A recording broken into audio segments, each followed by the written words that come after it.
Have you ever wondered why, even when you touch the things you once desired most, your heart still finds no rest or peace within its depths? A powerful king once possessed a kingdom of 10,000 miles, yet his soul never rested for a single day due to the constant fear of loss. His palace was filled with every treasure imaginable, yet the more he acquired, the more he felt the weight of anxiety pressing down upon his spirit.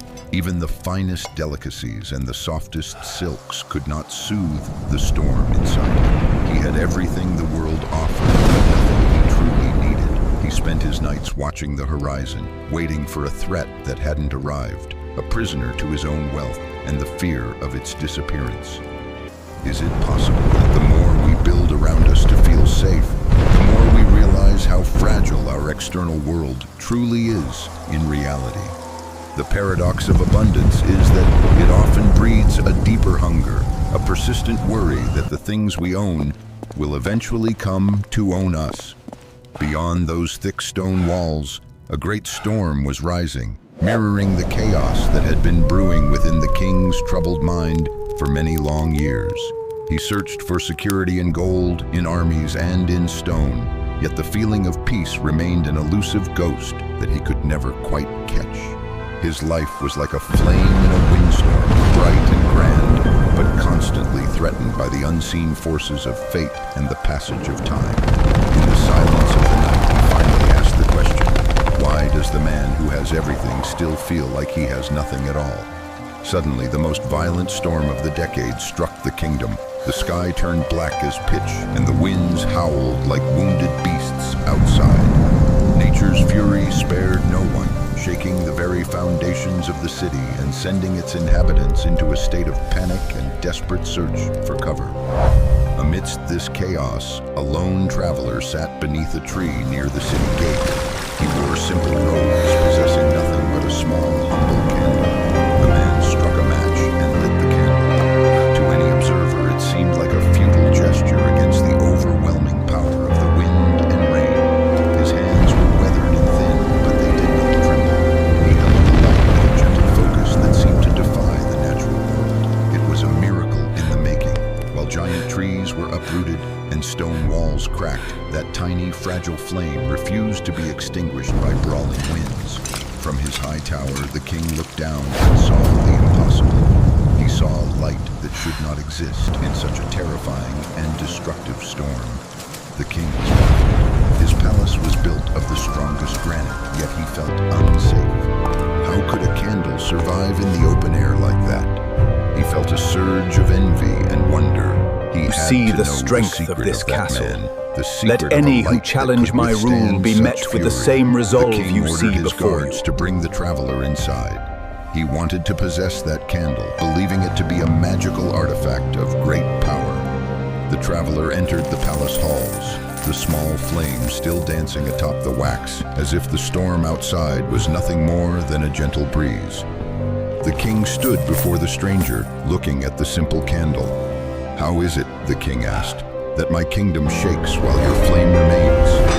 I have built walls of stone and raised an army of thousands to protect me," the king said. True "Yet wealth I am is not filled measured with in a constant gold, but fear." in peace of mind. The traveler smiled kindly. Explain He it didn't in look at terms the I can gold or understand. the guards. He only looked into the king's eyes with a profound and gentle understanding. "I will give you half my wealth if you teach me the spell that keeps this flame alive," the king pleaded, his voice cracking with anxiety. The traveler replied, "Wealth cannot buy what you seek, your majesty.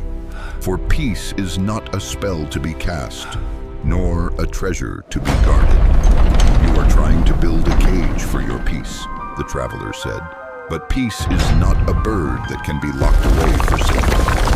"If it is not in the walls, then where is it?" the king demanded. "I have sought security in every corner of this vast and wealthy land." "The secret is not in the candle," the traveler whispered. "The secret is in the way the hand holds the light through the darkness of night."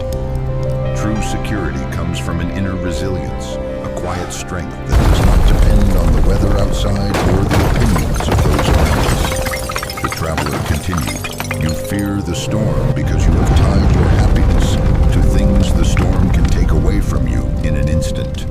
The wind grew stronger, testing the very gates of the palace.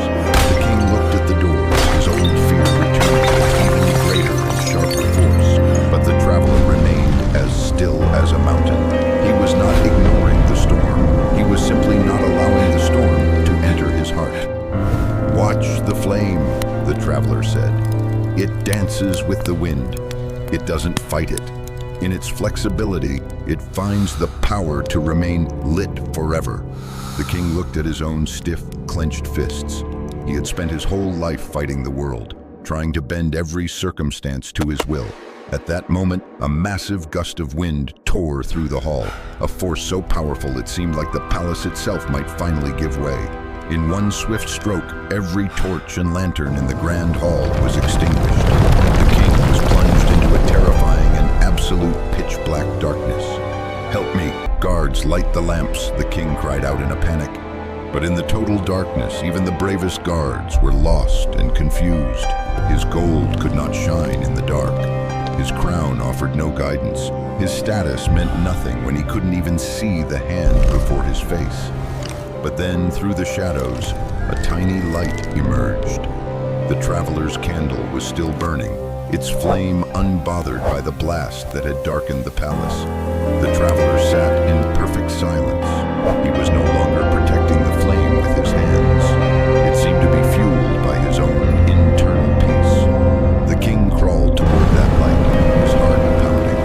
For the first time, he saw that external strength is an illusion when the internal light fades.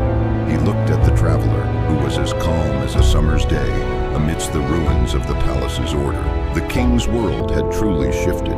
When we rely on external walls, we crumble when they do. But when we rely on our inner self, the storm becomes merely a backdrop. "You see, Beha," the traveler said softly, "your palace is dark because it relied on the outside. My candle is bright because it relies on itself. All the wealth in the world cannot provide a single ray of light when the sun goes down and the torches of the world are blown out." The king finally understood. His anxiety was the result of building a life on shifting sands rather than on the solid rock of his own being. In that absolute darkness, he found the first spark of true light. He realized that peace is not the absence of trouble, True but the power, my presence of friend, stillness. is not measured by the height The of these traveler was walls, a living but example by the of this stillness truth. of the mind He within them. moved with Indeed, the your world, majesty. not against it, and thus the world had no power over him. As the king's heart grew quiet, the storm outside seemed to follow suit. The connection between his inner state and his outer world became very clear. He let go of his title, his fear, and his need for gold. He simply sat in the light of a single candle, finding his own center. As dawn broke, the world was washed clean.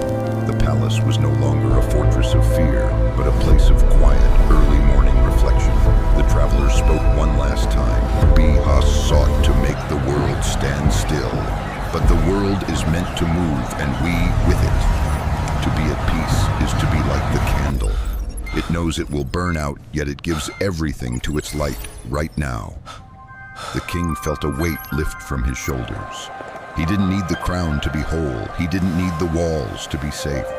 Like a lotus in the mud, our peace can bloom in the middle of a messy and unpredictable life, untouched by the surrounding chaos of reality. Our mind can be like a mountain lake. The surface may be disturbed by the wind, but the depths remain cool, dark, and forever silent. Do not look for safety in things that can be lost, the traveler advised.